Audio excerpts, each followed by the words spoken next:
Fala, meu povo, tudo bem? Eu sou o professor Renato Amigo, seu professor de Química, e é com muito prazer que eu vim hoje gravar um vídeo sobre os comentários da prova do Enem 2018, a prova de Química que ocorreu agora há pouco, né? Acabei de receber a prova, dei uma resolvida, né? Dei uma comparada aí as questões que eu consegui resolver e vou fazer alguns comentários aqui com vocês. Agora são exatamente 8 horas da noite. Tá? Eu separei aqui das questões que eu recebi a prova inteira. Então, analisando a prova, eu encontrei aqui 18 questões de Química. Eu vou falar da prova azul. Se você quiser, se você fez alguma outra prova, depois você procura a correspondência aí das questões, tá bom? Na prova azul, assim como em todas as outras, né, eu encontrei aí 18 questões de Química. A questão 91 fala sobre Química Orgânica, a 92 sobre estequiometria envolvendo termoquímica, a 93 sobre eletroquímica, falando de uma pilha, a 95 uma questão sobre densidade, né, que fala sobre as propriedades específicas da matéria, a 99 também é uma questão que vai falar das propriedades, mas eu não, das propriedades das substâncias, né, aquela questão lá que a resposta é amônia. A questão 102 é uma questão muito simples de cinética, né, que fala sobre catalisador. A questão número 105 vai falar sobre propriedades periódicas, distribuição eletrônica, também uma questão sobre química geral. A questão 109, uma reação orgânica, como a gente já tinha previsto, né? Vai cair uma reação que eles vão dar um modelo e depois vão mandar vocês tentarem copiar esse modelo ou tentar analisar o que está acontecendo, né, na reação.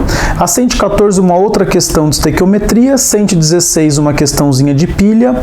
A 118 fala sobre propriedades dos materiais, né? Que é aquela que fala sobre a distância dos átomos na temperatura de 0 Kelvin, depois como ele vai aumentando a temperatura. A questão 121, uma questão clássica de hidrólise, também a gente tinha que entender lá como que ia ficar um pH do meio lá com carbonato de cálcio.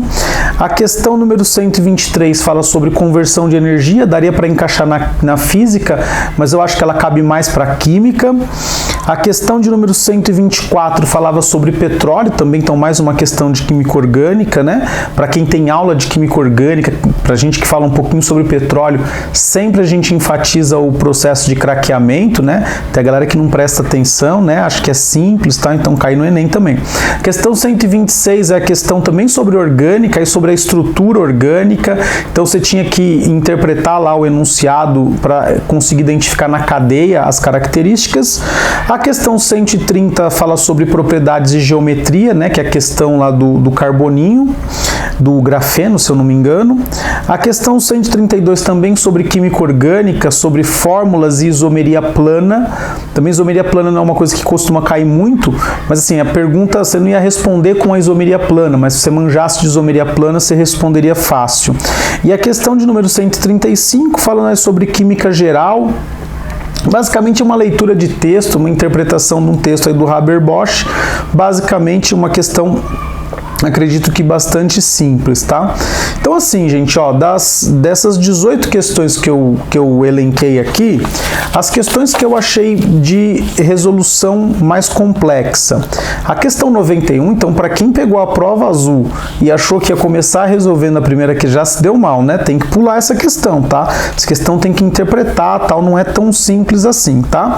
A questão 92, a questão 91, então, é aquela que fala do nitrogênio, né? Da luz agindo sobre a ligação de nitrogênio.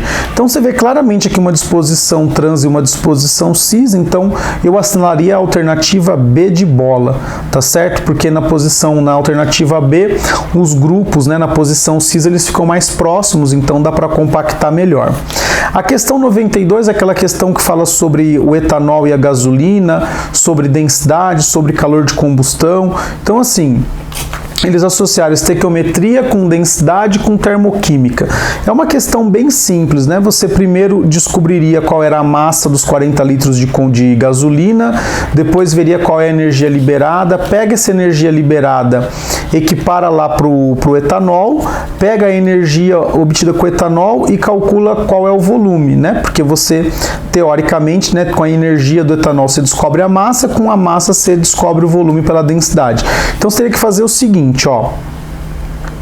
Você pegaria o volume da gasolina, transformaria em massa, transforma isso em energia. Essa energia você transforma em massa de etanol e depois transforma em volume. Então você vai fazer um caminho tipo uma escadinha. Subiu, pá, desceu. Então tudo que você fez para um, você tem que fazer o contrário para o outro, no sentido inverso do outro, tá bom? A questão 93 é uma questão de pilha que falava sobre catodo. Então, catodo é onde ocorre a redução, maior potencial de redução é onde vai acontecer a redução, então eu acho que é o tubo de cobre, né? Tem gabarito aí que está dando outra resposta, eu já dei uma olhada, mas enfim, eu continuo aqui batendo na tecla que vai ser a alternativa D mesmo. Questão 95, a questão da densidade. Então, se a solução eu adicionei o cloreto de sódio, ela fica mais densa, então óbvio que o densímetro vai afundar mais, né? Sim, porque está mais denso. Aliás, o decímetro vai tender a subir, não vai afundar, ele vai flutuar, porque a solução mudou de densidade, tá bom? Então eu acredito que seja a alternativa D, porque de 50 para 100, vamos dizer, é uma variação linear, né, na quantidade de sal dissolvido, então variou um quadradinho. Se você fizer o cálculo aqui, o que é um quadradinho, dá exatamente 50 gramas para cada 1 litro, tá? A relação que eu fiz foi essa, ele falou que era 5 vezes 10 a menos 2 gramas por centímetro cúbico, eu peguei isso para 1000 centímetros cúbicos, que é 1 litro, deu 50 gramas. Então, a cada 50 gramas que você adicionar, vai mexer um quadradinho. Então, se você reparar na alternativa D, foi um quadradinho, depois 2 quadradinhos para cima. Então, acho que não tem muito como fugir disso, essa questão. A questão 99... basicamente, você vai ter que analisar quem é gás tóxico e corrosivo. O nitrogênio não é tóxico, então você já estava morto, né? Você respirou 78% de nitrogênio, já estava morto. Etano, propano, dióxido de carbono, não são gases necessariamente corrosivos, né? Então eu acredito que seria fácil você responder aí que é amônia, né? E, enfim, tóxico e corrosivo, só amônia desses gases citados aqui. A questão 102 fala qual é a função do catalisador, diminuir a energia de ativação, bem tranquila. A questão de número 105, você tem 2 números atômicos, 41 e 73. Você fazendo a distribuição do 41, você acaba em 4D3, do 73 você acaba em 5D3. Claramente eles pertencem ao mesmo grupo da tabela periódica, porque tem o mesmo final de distribuição eletrônica, tá bom? Aí tem a questão de número 109, tá? Aí a questão da reação orgânica, tá bom? Eu montei a reação orgânica, então você percebe que tem lá o produto A que é muito favorecido, o produto B que é desfavorecido. Então, o que acontece? Para o grupo nitrogênio entrar, então, ele está perguntando qual dessas apresentou a menor reatividade. Então, se você pensar na reatividade, é aquela que o grupo nitrogênio está menos substituído por hidrogênio. Então, a que ele está menos substituído por hidrogênio é a 4 e a 5. Só que aí na 5 você tem uma hidroxila. E na 4 você tem um grupo metóx, que também vão evitar que a reação ocorra. Então, eu acredito que a molécula que vai dar a menor reatividade é aquela que tem o nitrogênio mais substituído e que não tem o grupo hidroxila. Aí eu fui na questão, na alternativa, na molécula 4 aqui, sem a menor sombra de dúvida, tá bom? Então, questão 109 aí, eu acredito que seja a alternativa D de dado. A questão 114, um cálculo estequiométrico básico, né? 180 gramas de glicose, que é 1 mol, equivale a 2.800 kJ, 1 grama equivale a X, você vai achar 15 qualquer coisa, só que aqui está falando que é 40% disso que é disponibilizado para o músculo. Então, 40% de 15 dá aí aproximadamente 6,2, tá bom? Por isso que aí eu respondi a alternativa A para a questão de 114, lembrando que eu estou falando da prova azul. Depois a gente tem a questão de número 116, que está dando muita polêmica, né? Eu interpretei essa questão como sendo a alternativa correta, a alternativa B de bola, tudo bem? Porque se você pensar no corante, que é essa letra S, eu tô com a prova bem zoadinha aqui, tá? A imagem tá ruim, mas assim, a letra S, que é o corante, em contato com a luz vai sofrer uma excitação, tá certo? Depois, ele excitado vai perder um elétron. Se ele perde o elétron, ele fica positivo. O corante corante positivo, não tem muito o que fazer, ele não tem como perder outro elétron. Então, na etapa 3 aqui, você está recuperando aquele corante positivo, né, que fica TiO2S+, vira S normal. Então, a gente está regenerando o corante, que vai poder receber luz de novo, ficar excitadinho, perder o elétron, fica positivo, regenera o corante, excita o corante e esse ciclo vai rolando aí indefinidamente. Então, eu acredito que seja aí a alternativa B, regenerar o corante para essa questão de número 116, tá? Ela é bem polêmica, beleza. A questão de 118 também eu já encontrei algumas respostas diferentes. Mas o que acho que a galera não está percebendo muito é que a 0 Kelvin, gente, você está com a mínima distância. À medida que você vai aquecendo, a distância vai aumentando, né? Você vê que esse R, a distância interatômica, está aumentando em T1, tesão 1, tesão 2, tesão 3, tesão 4. Então, se a distância está aumentando, a gente está dilatando isso, não necessariamente a gente está quebrando a ligação.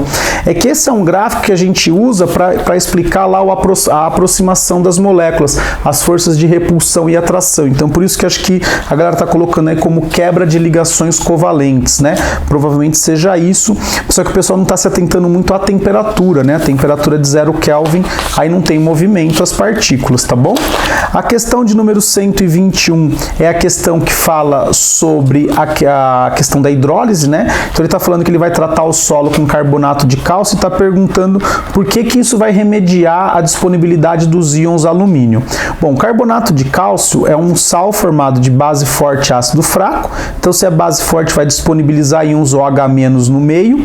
O alumínio, na forma iônica, né, Al3+, ele interage com o OH-, ele vai formar um composto pouco solúvel, que é o hidróxido de alumínio, AlOH3. Então, se eu estou jogando hidroxila no meio, se eu deixar no meio básico, o que vai acontecer? Essa hidroxila vai interagir com o alumínio vai voltar para a forma molecular, vai ficar em Al, vai voltar para a forma molecular, conjunta, né? Ele vai ficar juntinho, ele não vai ficar ionizado, tudo bem? Então ele vai ficar na forma de AlOH3, tudo bem? Vai ficar lá juntinho, beleza? Então eu estou desfavorecendo a disponibilidade dos íons alumínio 3+, né? Eu estou, entre aspas, consumindo esses íons, beleza? Bom, se você quiser pensar em equilíbrio, né, a L3+, mais 3OH-, formando a LOH3, que é um sólido, né, um composto um pouco solúvel, se aumentou a concentração de hidroxila, você desloca o equilíbrio no sentido da formação do AlOH3. Questão 123 fala sobre a conversão de energia, ele está falando que a formação dos combustíveis, então é você pegar CO2 e água e transformar em combustível com O2. Isso aqui é o processo da fotossíntese, você precisa de luz, então eu acho que é a conversão de energia eletromagnética, né, da luz, em energia química para poder formar lá as moléculas do combustível, tá bom? A questão de número 124, lembrando que eu estou com a prova azul, fala sobre o petróleo e fala sobre o craqueamento. O craqueamento é pegar a fração grande e transformar em fração menor, para aumentar o teor de frações menores, aumentar o teor de gasolina. Temos aula disso aí tudo, se você costuma acessar o nosso canal, você tirou de letra isso aqui. Na questão de número 126, que vai falar sobre a análise das moléculas orgânicas, ele fala que tem que ter diversos carbonos terciários. Então, se você olhar bem a questão, a alternativa A, a alternativa D e a alternativa C, na alternativa A acho que não tem nenhum, na D não tem nenhum, na C tem um carboninho terciário. Na alternativa B, eu tenho 4 carbonos terciários e na alternativa E eu também tenho 4 carbonos terciários. Então isso não vai ser suficiente para você eliminar entre B e E. Você tem que continuar lendo a questão. Ele falou que é um tensoativo aniônico, então deve ter um ânion ali. Na parte orgânica, óbvio. Na alternativa E, você tem um N+, um nitrogênio com carga positiva, então um cátion. Enquanto que na letra B, você tem um SO3-, que é um grupo sulfônico. Esse SO3-, né, é um tensoativo aniônico, né, a parte aniônica do nosso detergente aqui, do nosso tensoativo. Beleza? Então seria a alternativa B de bola, questão 126 da prova azul. Estamos finalizando já, o vídeo está com 13 minutos e pouco, tá bom? A questão de número 130, aquela que mostra a estrutura dos carboninhos, né, ligadinhos um no outro. A gente sabe que nessa estrutura, né, ele falou que é uma estrutura, é uma folha planar, então se é plana, então a geometria tem que ser triagonal planar, né? Não dá para ser geometria linear, porque eu teria que ter só 2 nuvens, né? Aqui eu tô claramente com 3 nuvens, né? Então 3 nuvens, para ser planar, trigonal plana, né, gente? Então, aqui fala sobre a hibridação, né? sp2 é porque o carbono vai fazer uma ligação, duas ligações simples e uma dupla. Aí lembra, se ele estivesse fazendo as 4 ligações simples, sp3, 4 ligações sigmas, né? Aí sp2, 3 ligações sigma e uma pi, que deu certinho aí com a alternativa. Então, questão 130, alternativa B. A questão 132, que fala sobre o ácido 9-hidroxidec-2-enoico e o 10-hidroxidec-2-enoico. Muito legal nessa questão de orgânica, então quem sabe de nome tal, já desenha rapidinho lá, já percebeu que o que está mudando é só a posição do grupo hidroxila, então muda a estrutura, você não muda a fórmula molecular, você não muda os tipos de ligação, você não muda o número de carbonos e você não muda os grupos funcionais, continua sendo. Então, por eliminação, mesmo que você não saiba de isomeria, né, você consegue resolver, você consegue assinar a alternativa A para essa questão. E a questão de número 135 da prova azul, que foi a última questão, que fala sobre o processo de Haber-Bosch, é que ele está falando que, no entanto, lá no texto, né, no entanto, com o advento da era industrial, os produtos do solo são levados de onde cresce a colheita para lugares distantes onde são consumidos, fazendo com que o nitrogênio ligado não retorne à terra de onde foi retirado. E por que isso acontece? Porque as pessoas não estavam mais lá no local de onde ocorria a produção, eles tinham migrado já do campo lá para a cidade. Então, a alternativa certa, intensificação do fluxo de pessoas do campo para a cidade, porque aí levou o nitrogênio para longe de onde ele era produzido, tá certo? Bom, questão de difícil resolução, ou que demoraria um tempinho maior aí. Eu acho que a questão 91 demoraria bastante tempo para fazer. A questão 105, se você não tiver habilidade para fazer a distribuição eletrônica, você demora um pouquinho, mas não era difícil. A questão da reação orgânica, a questão 109, ela é chata para você poder pensar, então essa eu também consideraria difícil. A questão 116 também não é porque vai fazer conta tal, mas é porque é chato, é difícil de pensar nisso, então acho que você demoraria um pouquinho de tempo para entender o desenho e tudo mais. A questão 118, para quem nunca viu esses gráficos tal, para quem não se atentou à temperatura, também acho que é uma questão que você pode perder um tempinho. A questão 121, se você se ligou que isso aqui é um sal derivado, que o carbonato de cálcio é um sal derivado de base com ácido fraco, né, base forte com ácido fraco, você faz rápido, então não chega a ser uma questão difícil. 126 é uma análise de molécula. A 130 também não. Mas eu acho que as questões difíceis são essas mesmas, que é a questão de orgânica, as questões de pilha, que geralmente a galera costuma dar uma confundida, e óbvio, né? As questõezinhas aí que envolveram cálculos foram pouquíssimas, né? Que a gente viu aí que envolviam cálculo. Deixa eu ver aqui, só para retomar a bagaça, para a gente fechar essa aula aí, que já estamos aí com quase 20 minutos. Tem a questão 114, que tem conta. A gente fez continha. A questão da densidade eu fiz conta só para garantir. E a questão a outra de densidade dos combustíveis, que eu também fiz conta. Então, eu precisei fazer conta em 3 questões de química das 18 que caíram. O restante tudo aí muito mais conhecimento prévio mesmo que vocês tenham. Eu espero sinceramente que vocês tenham ido bem, que as aulas de revisão tenham ajudado. Basicamente aí alguma coisa lá da revisão foi cobrada, né? Eletroquímica cobrou bastante. De novo, não caiu radioatividade, né? Não é normal, não é sempre que cai radioatividade no Enem. Dessa vez caiu uma questãozinha de cinética, não caiu lei de Hess. Muitas pessoas acabaram nos comentários pedindo revisão de termoquímica. Enfim, não precisava, né, de conceito nenhum da termo para resolver essa prova. A cinética caiu, que não tinha lá nas revisões. Distribuição eletrônica, uma coisa que a gente geralmente não cobra, pelo menos assim, nos últimos anos não tem sido cobrado no Enem. Caiu lá uma geometriazinha e tal. Análise de molécula orgânica, então a parte da química orgânica caiu bastante mesmo. Caiu equilíbrio, não voltado para o pH em si, né, mas voltado para a hidrólise salina. Caiu isomeria, enfim. Foi uma prova bastante legal, bastante interessante. Acho que das 18 questões aí nós tivemos aí umas 4 questões mais difíceis, aí tem umas 6 questões mais fáceis, rápidas de resolver, e 8 questões de dificuldade média, é mais ou menos o padrão mesmo do Enem, 6, 8, 4, tá excelente, né? Tá uma boa distribuição. Eu espero que você tenha ido bem, que essas aulas tenham sido válidas para vocês. Lembra que você não morre quando acaba o Enem, a vida continua, tem outros vestibulares, nós temos ainda o Unesp já agora no dia 15, Unicamp no dia 18, FUVEST no dia 26, e se você tiver qualquer dúvida aí com relação a algum vestibular específico, manda para mim, né? Sempre é legal te encontrar por aqui. Se você não é inscrito no canal, peço que se inscreva. Se já é inscrito, por favor, se gostou dos comentários, dê uma curtida. Se achou interessante para você, compartilhe os vídeos aí nas suas redes sociais para o vídeo ser mais divulgado, ficar mais conhecido. Se tem alguma dúvida, sugestão, crítica ou elogio, deixa um comentário aqui no canal ou envie um e-mail para mim no quimicadoamigo@gmail.com. Sempre é um prazer receber e responder as suas dúvidas, beleza? Eu me despeço por aqui, agradeço muito sua presença, sua paciência, e o que eu tenho a dizer para vocês é beijo, tchau!